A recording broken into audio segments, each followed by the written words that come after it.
Barbara Nevins has been covering this story from the very beginning, and she joins us now with two members of the Gotti defense team, John Mitchell and Anthony Cardinale, who say the fight is not over.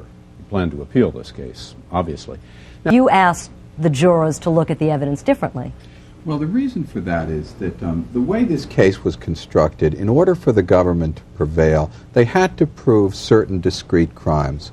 The government... That he killed Paul Castellano, the former boss of the family. And that he conspired to kill others. Precisely.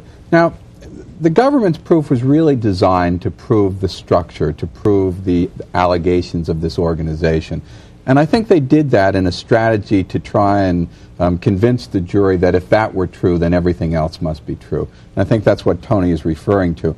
We tried to bring the jury to the discrete offenses and say, ladies and gentlemen, look at the evidence that the government has or perhaps doesn't have about these discrete crimes, because if you don't find the commission of these discrete crimes, you can't find these defendants guilty. Obviously, they never did that. This was an emotional verdict that happened too soon. They could never have possibly sifted through the evidence. Well, that is the question. Why did it happen so quick? What, 13 hours roughly of deliberation after 13 weeks of testimony? Well, it happened just for that reason. It happened because the government was able to present a production, a case in which the emotional appeal was far more important than the substantive evidence.